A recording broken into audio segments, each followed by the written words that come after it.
What a sight to see.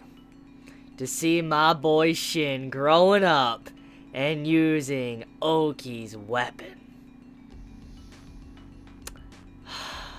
I've waited so many chapters after binge reading the series, after seeing this character just grow up from the beginning of the series to now carrying a general's weapon and using it in war.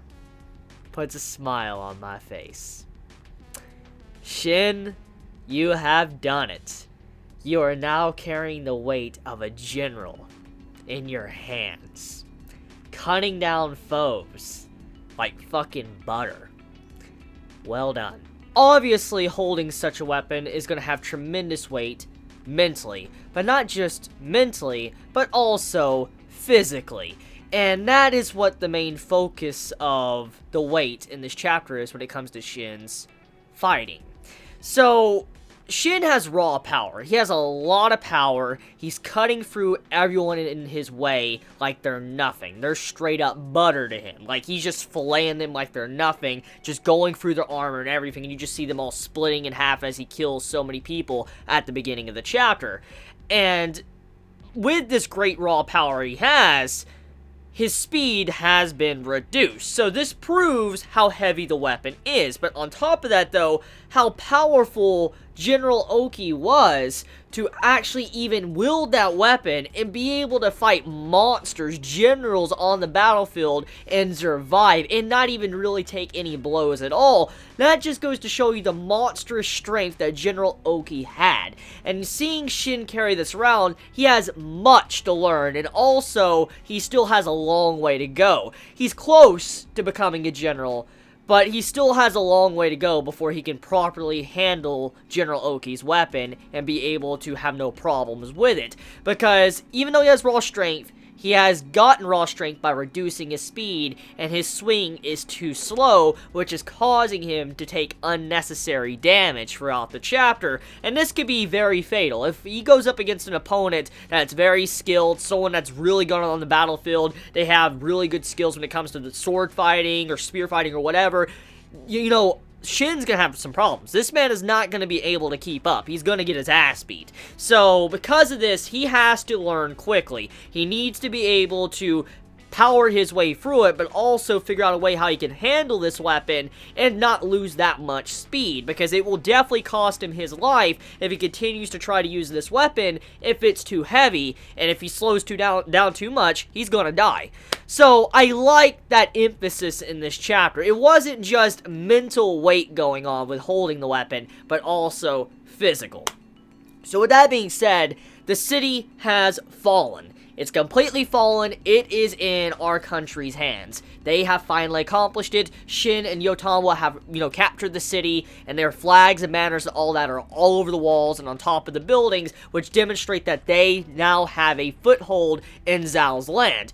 Now, here's the big thing about this, okay? With having this foothold, it's actually a good thing, because that would mean that they can have a supply line. That means when they have caravans or whatever coming in to supply their troops, they'll have kind of like a safe holding area for these supplies. Like, here, let's put an example, okay? There's a big war going on near the capital city of Zhao, and they're needing some supplies. All of a sudden, these guys, these merchants or whatever, all the people are, delivering supplies to this city they just captured, they've been injured or something, they're on the run, and they finally make it. They're safe inside the wall. They can get proper rest, but also they can, hand out the goods and make sure they're safe, and they're not taken while on the battlefield. So because of this, having this, location, this city, it allows, our actual country, Quinn, to have a foothold in Zhao. So very good stuff right here, just to see how they managed to capture the city.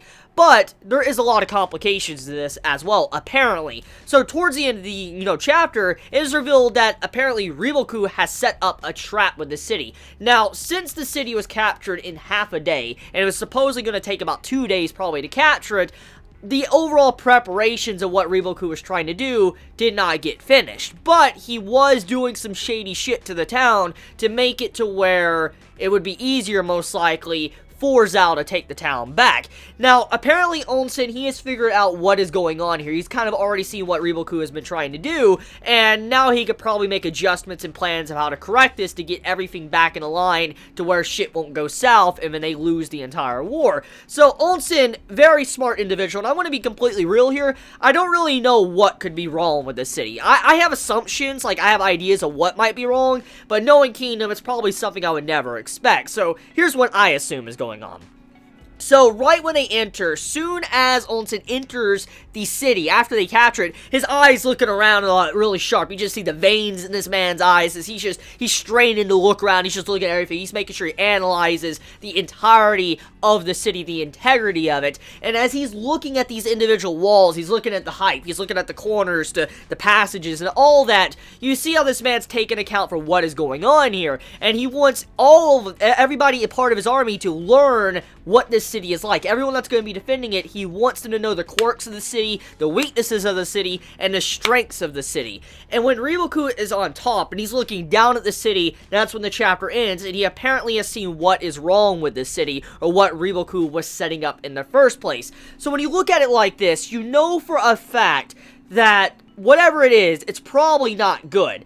Either the way the walls are structured, it makes it to where it's not really fit to defend against a siege, or the walls have been damaged in time for, Zhao could come back and take the city. Because that is a possibility. Let's think about what happened for the gate, okay? When you had Yotamo's entire, mountain men tribe, they came in, they started, trying to find the gates, entrance, and all that to kind of hit the hatch and just open up the, gate.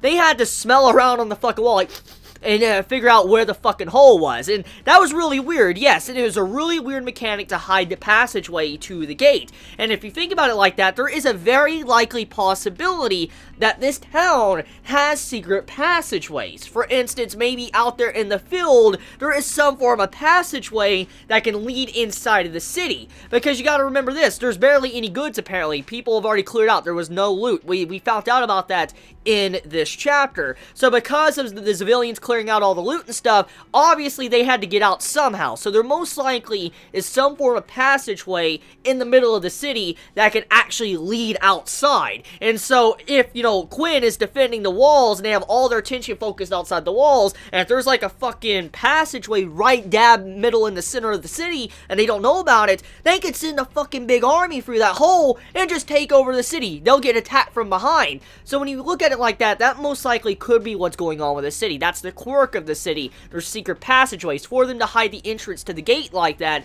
obviously there has to be tunnels to lead outside the city and inside the city, but then also there's probably weaknesses in the wall that nobody really knows about unless you're someone that fucked with the wall. For instance, like, what Riboku set up. So when you look at it like this, there clearly is something wrong with the city.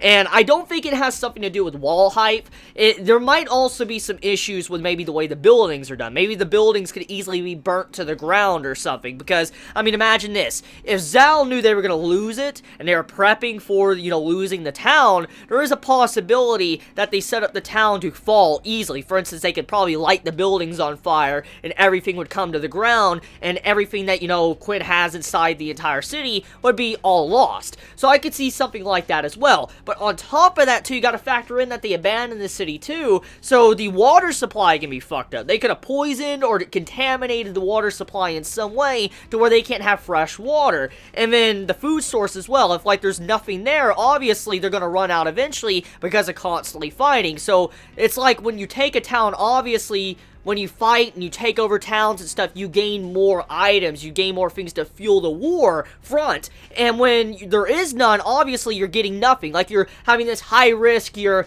taking down cities, but you're not getting anything out of it. You're not getting any supplies to once again refill your troops on the front lines. And that's kind of what this city was. So that also could be what Riboku set up too. They gain nothing from this city. It's probably not good strategic, foothold in their land, because maybe it'll fall easy, but at the same time, it'll just slow them down to try to fix these problems with the city. So yeah, I feel like something very bad has happened, but thanks to Onsen being able to figure this out, it most likely is going to get corrected. And I am really excited to see these two tacticians actually go up against each other and to see how they can outsmart each other in this upcoming war. So let me know your thoughts in the comments below. I love you all so much. You have a wonderful day or night wherever you live. Please be safe. Chibi out.